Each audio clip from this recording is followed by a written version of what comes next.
নমস্কার বন্ধুরা, কেমন আছো তোমরা? তোমাদের সামনে আরেকটি ভিডিও নিয়ে হাজির হলাম।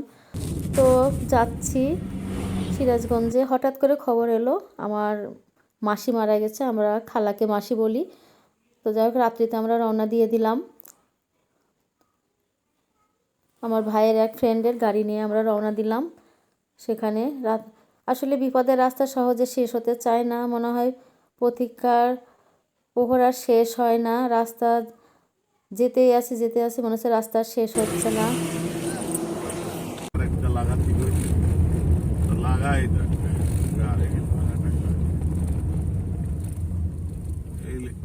সাদা লাইটে কুয়াশার সাথে মিশে যায়, হলুদ লাইট হলে পরে দেখা যায়।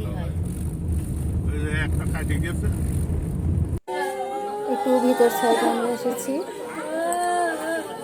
চলে এসেছি আমরা বাড়িতে।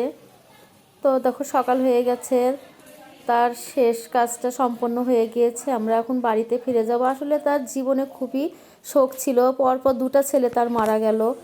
শোকটা সে নিতে পারলেও না, আসলে স্ট্রোক করেছে। এটাই আমার মাসির বাড়ি। তার একটা ছেলে 10 মাস আগে মারা গিয়েছে, আর একটা ছেলে 3 বছর আগে মারা গিয়েছে। সে শোকে তাপে সবসময় কান্নাকাটি করতো, ঠিকমতো খাওয়া দাওয়া করতো না। তো যাই হোক, কিছু করার নেই, এভাবেই সবাইকে একদিন চলে যেতে হবে। আমরা এখন বাড়িতে যাব, গাড়িতে উঠে পড়েছি। তো আমার ভাই আর আমার গাড়ির ড্রাইভার ভাই দুইজন একটু চা নাস্তা খেতে গেছে দোকানে।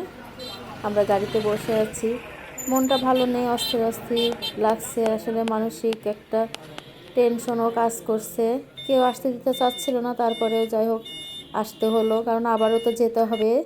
যেদিন চাঁদ্দ হবে, চাঁদ্দতে আবার যেতে হবে। তো আমরা রওনা দিয়ে দিয়েছি। যাই হোক, অনেক মানসিক অশান্তি আর খারাপ লাগার মধ্যে তাও আমরা ছুটে চলেছি বাড়ির দিকে। দেখো এরকম প্রাকৃতিক, এরকম একটা দৃশ্য, এরকম মনোরম দৃশ্যটা দেখে মনটা একটু হালকা হয়ে গেল, বেশ ভালো লাগছে। এখন মনটা হালকা লাগছে। এভাবে একদিন আমরা যেমন ছুটে ছুটে গন্তব্যে যাই, আমাদের জীবনের চলাটাও একদিন এভাবে যেতে যেতেই থেমে যায়। এটাই আমাদের জীবনের ধর্ম। এভাবেই আমরা চলবো, চলতে চলতে একদিন থেমে যাবো। আমরা এই দিক দিয়ে আসতাম না।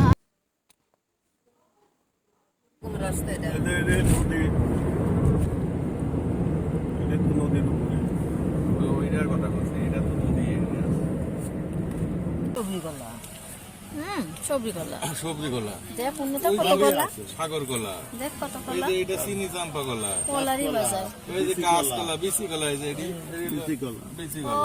শোকাহত বাড়ির দৃশ্যগুলো আমি ভিডিওতে ধারণ করিনি, খুবই খারাপ লেগেছে আমার। এই জায়গাটার নাম বনপাড়া, প্রচুর কলার বাগান, কলার বাজার বসেছে, বিভিন্ন রকম কলা। তো এই দৃশ্যগুলো দেখে মনটা একটু হালকা হলো, বেশ ভালো লাগছে। আমরা বাড়ির দিকে ছুটে চলেছি, আর অল্প সময়ের মধ্যে আমরা বাড়িতে পৌঁছে যাব। তো তোমাদের ভিডিওটা কেমন লেগেছে জানিও। আজকে বাড়িতে চলে এলাম, তাই ভিডিওটা তোমাদের সাথে শেয়ার করলাম, যতটুকু পারলাম। কেমন লেগেছে জানিও।